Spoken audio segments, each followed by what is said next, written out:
Hello and welcome. Coming to you pre-recorded from wherever I feel like. I'm here to talk to you about cultivating sustainable creativity through work-life balance. I want to know how we can be more creative more often. My name is Hannah, and I'm a creative entrepreneur who helps creative entrepreneurs with sales strategies. To me, cultivating creativity looks like sustainable schedules, practice, consistency, and all of that good stuff. It also looks like learning in the face of what holds us back. I believe everyone struggles with their inner saboteurs at one point in time or another, and I believe we carry these saboteurs without knowing how or why they are holding us back, sometimes completely unaware that they even are holding us back. I'm dealing with procrastinating, perfectionism, and overthinking, and a whole lot more. In the past, this has led me to push myself past my boundaries and personal limits at work in order to feel like a valuable member of my team. This is something I believe we can change when we make space to grow through our downfalls by finding the gift within us. Our setbacks become our superpowers to bridge the gap for people who fill the spaces where we lack. We can achieve a professional standard that is inclusive for everybody. We are in an era of transition towards inclusivity, and it's a beautiful thing to watch. However, it hasn't been that way for all of us, and we still hold on to tendencies and biases that tend to hold us back. This is something we can change, especially when one entrepreneur looks inward towards themselves and perpetuates those same values towards their community and anybody or any employees they pay forward to in the future. As an entrepreneur, it's my mission to move the meter towards inclusivity by getting in touch with my values and sharing them with you. I get in touch with my values by practicing my hand at creative outlets to develop a sustainable and consistent approach that supports my needs as a creative entrepreneur. Please keep listening for today's topic and a short pitch at the end where I will tell you about my business on social media, CoFellow. If you would like to share something with me, Anchor allows you to upload a voice note, and I would love to include that in my next episode. Thank you for being with me, and I hope you enjoy today's topic. Hi there! Today's topic that we're going to be talking about is perfectionism and pressure. I have broken this huge topic into several different categories. So the first one we're going to talk about is what type of standard that sets for your business, for your life, for your future. And we're also going to talk about fear and why we fall into perfectionism mindsets. And we're also going to talk about what good and bad is. How can we define that and redefine that? I personally think that there's no such thing as good or bad. And I would love to sort of dive into that with you and explain that a little bit because it's something that seriously changed my perspective around the way that I look at my life, the way that I look at what I've done, and the way that I give myself credit for things. So, please keep listening and we'll dive into today's topic. So, the first thing that we're going to talk about is standards. And first of all, what type of standard that sets for yourself, and also what type of standard that sets for others.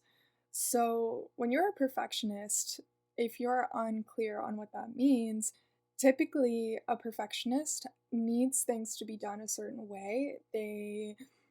I'm a perfectionist. I definitely have a certain standard in my mind where I want things to look a certain way, or otherwise I just can't rest. And that goes a lot deeper than just taking a look at my bedroom and how tidy I keep it.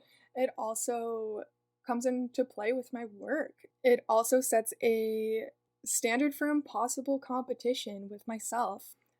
The way that we look at perfectionism, sometimes people can look at that as if it's a good thing, as if everything that somebody is doing is perfect, quote unquote. However, perfectionism is a standard that's defined differently by each beholder. There's no one way to define perfect. So maybe you're a minimalist and you love when your apartment is spotless clean and there's not a single thing on the counter, and that's what perfect looks like to you. But maybe your friend is a maximalist and maybe they love the look of different pieces of art and different totems of meaning, where it makes a house look more lived in or more homey. And that's two very differently defined standards of perfect. And when we attach the standard of perfect to those two very different mindsets, it becomes very competitive on which is better. Perfectionism is perpetuated by a pressure to produce, and it's unsustainable to have any expectation for yourself beyond repeatable action. What am I doing today versus what can I actually achieve tomorrow or the next day?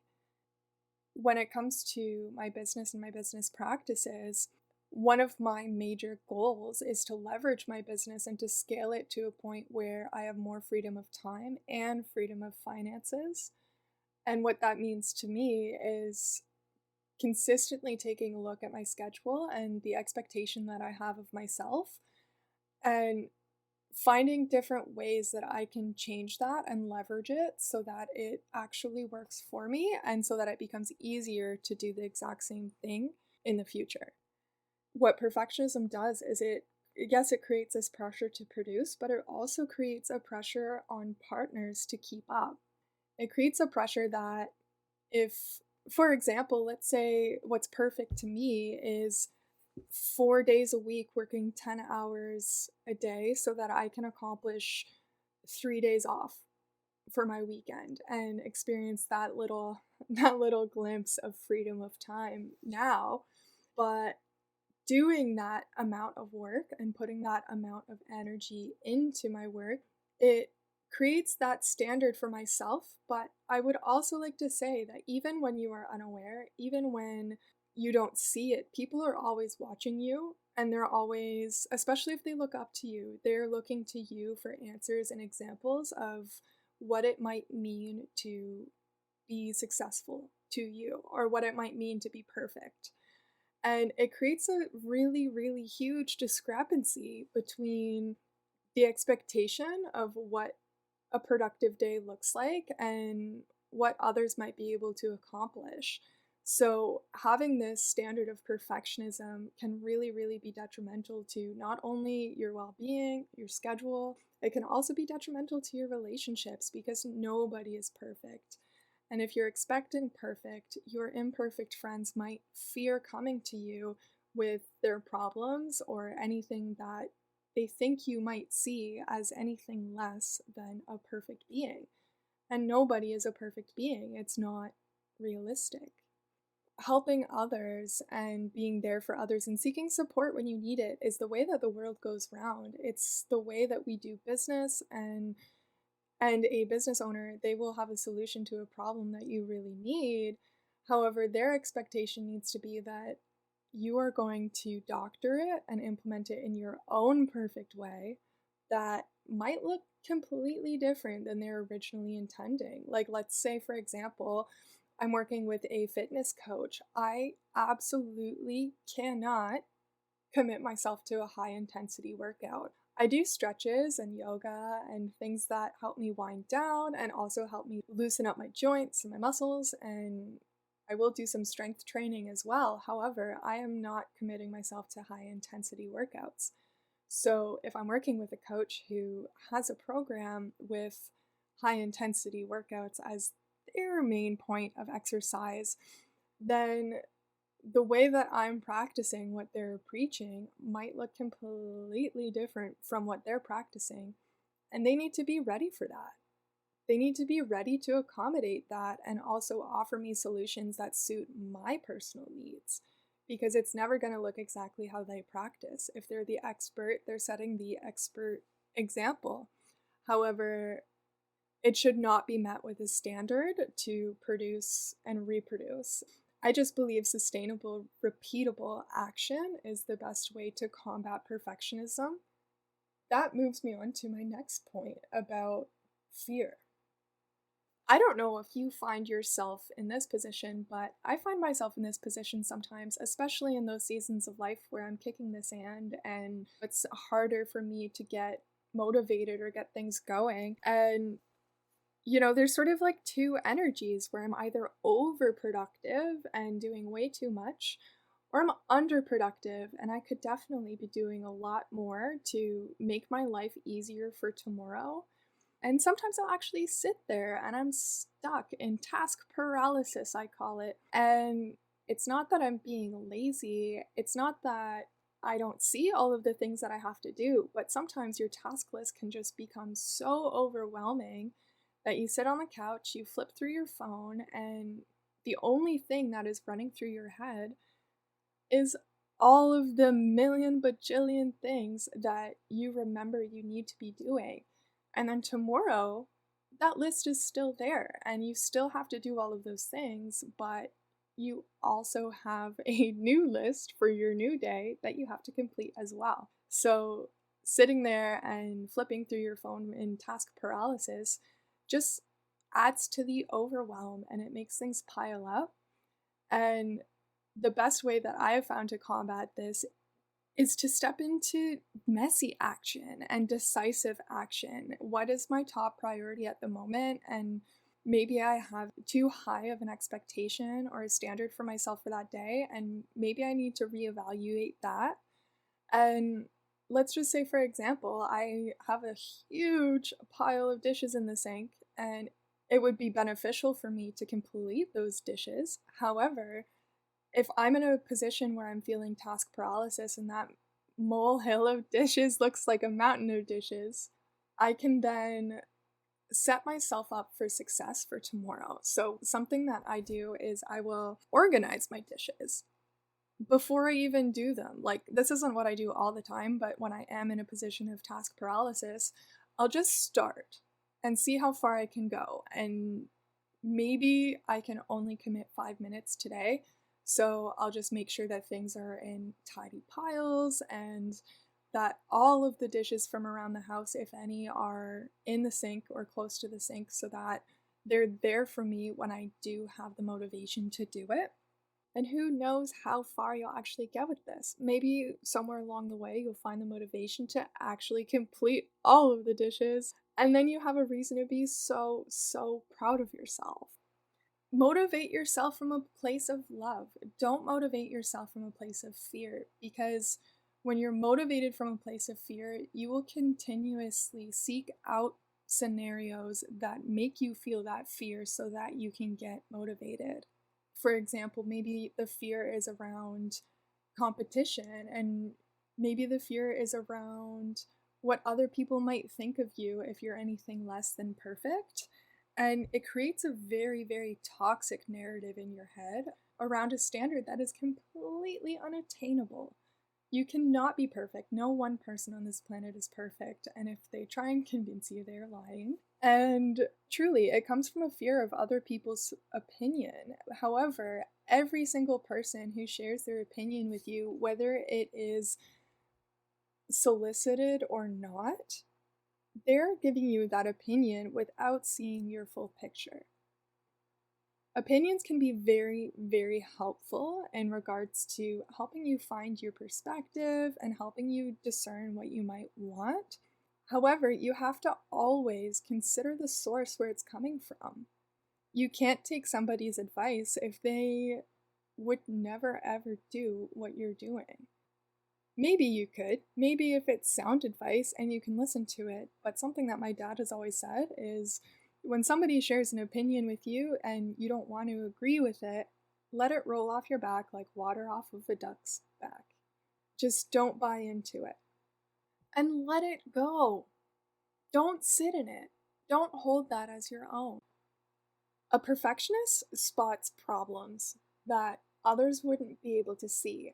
And this comes from that standard that is defined differently by everybody. And focusing on these problems can really, really disrupt you and become detrimental to you, where you don't focus on the positives or what you might be actually achieving. You're more focused on the negatives, on what you can't achieve or won't achieve.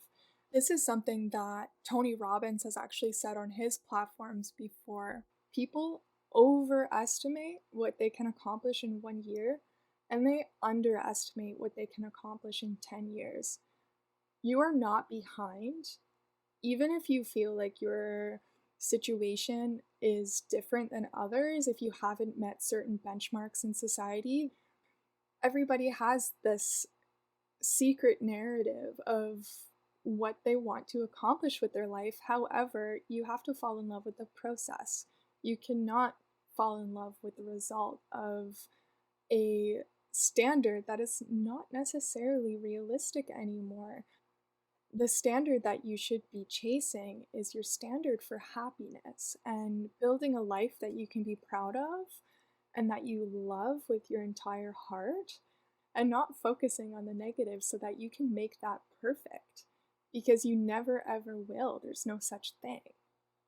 When it comes to perfectionism and spotting problems that others don't see, this can also be helpful. It can be very useful on any type of team or partnership if you can spot the meticulous details that others can't necessarily see. It's okay to have an eye for perfection. However, you have to manage your standards and your expectations of yourself and what others are able to produce. And this moves us to our final category within this topic around what good and bad actually means. Because I'm not sure about you, but I've experienced some bad things in my life, and 9 times out of 10, those bad things have also led me towards something incredible that I couldn't have necessarily imagined on my own, and that without it, I wouldn't have necessarily found the motivation. And that's something that I can work on within my own perfectionism, is to not feel motivated in fear and to feel motivated from a place of love where I know what I deserve and I know where I want to go with my life. And I'm willing to take action towards that because I love myself and because I love the life that I'm living. Not because I don't like what it looks like at this moment, but because I want to see improvement in the areas where there is a need for improvement. Your bad days, it can reveal secret desires within you that you wouldn't be able to predict. If you're getting triggered by something, it's because you see a problem and you want to make a change around that. Just make sure that the changes that you're making are coming from the right place within you. And I will tell you right now, I don't believe in good or bad whatsoever. That does not mean that I ignore clear and apparent negatives, but what that means is that I don't allow those negatives to negate the positives. I aim my focus towards the positives, towards what I am achieving, towards what I want to achieve, and not towards where I see problems, because that's being motivated from a place of fear. I want to do more of what I love and less of what I don't love, and that involves focusing my attention towards what I love. Perfectionism perpetuates this pressure to design a life that avoids these apparent bads. This is something that social media is very guilty of, is only showing you what might be considered perfect. And there are a lot of trends on social media and in society that are really, really toxic and harmful. And I do believe that we can change that. And I believe that authenticity is very, very healthy. However, I don't believe that we should be leading our lives based off of a narrative that we see online. We need to know our own story and our own goals and push towards that, as opposed to pushing towards a standard that we might see online. Like, let's say, getting married by 22 and having your house by 28, and then having your family by 35, retiring by 45, and having enough for your vacations. Like, this is unrealistic. This doesn't happen.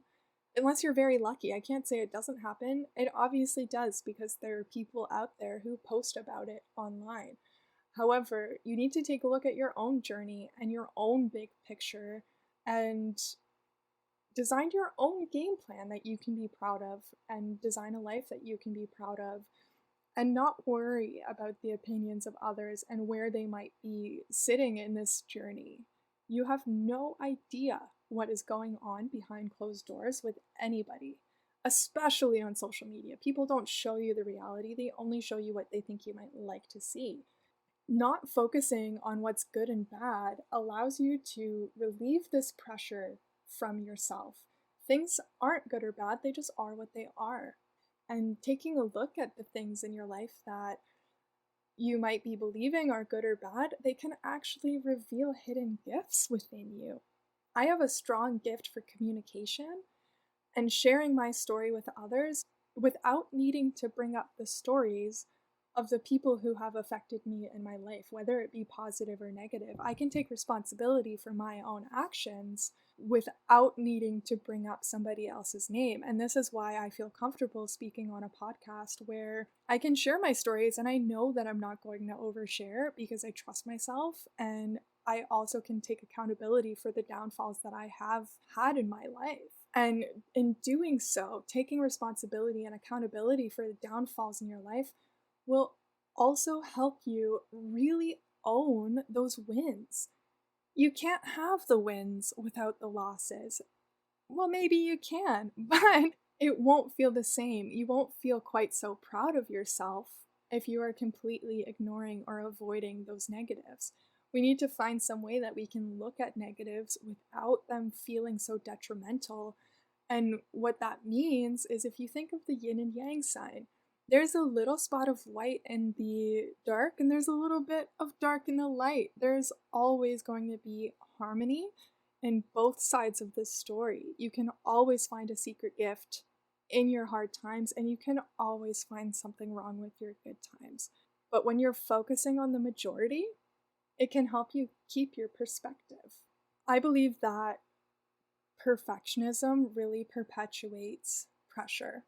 And pressure can be a good thing. Competition can be a good thing, especially when you're aware of what your stakes are and what the rules are, and when you feel confident enough in yourself that even if you fail, you can take care of yourself and love yourself and A, B, C, D, E. However, taking on perfectionism as your standard of being is not fair to you.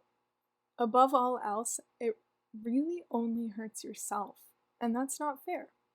So I hope you enjoyed this topic, and I hope that you were maybe able to learn something either about yourself or about me, and I hope you think about this. I hope you think about what good and bad means in your life, and I hope that you think about what it means to be motivated from a place of love. The next time that you're in task paralysis, I hope that you're compassionate with yourself and that you show yourself some grace, because you are still worthy even if you're doing nothing. You're worthy of all of those big dreams that you have, even if you're doing nothing to put towards them. But I can also share with you, you will not achieve very much if you're not taking action and if you're not taking steps towards those dreams of yours. And that's really it for today. Thank you so much for being here, and I'll catch you again in my conclusion. Cheers! Thank you so much for listening, and I do hope you subscribe. I have various platforms to support both Procrastination Station and my business co-fellow. Please check the description to keep in touch wherever you spend your time. As promised, here's a short pitch about my business co-fellow. It's my mission to help creative entrepreneurs break free from feast and famine, to put an end to the term starving artists, and to help you free yourself from operating out of obligation. That's a pretty big promise, I know. I've created a course to help creative entrepreneurs practice sustainable creativity and to create a sales strategy that feels authentic. I work with creatives at the beginner and intermediate levels of business to dive deep into your business foundations to create a marketing strategy that appeals to your audience by making them aware of the problem you solve, how your product fits into their lifestyle, and how you intend to transform their problem with your solution. Throughout the course, we discuss things like collaboration over competition, content marketing, scheduling, selling with your values, setting yourself up for the future, testing, collecting data, positioning yourself, and leveraging your audience into customers, and a lot more. It's my mission to play just as hard as I work. I hope to pay that forward to you by leading by example, connecting with people's stories, and sharing my stories. If you're a creative entrepreneur, this is my love letter to you. Thank you so much for being here. Subscribe to my email list for release dates. Check out my socials and maybe follow along so that I can keep doing this, and I will catch you next time.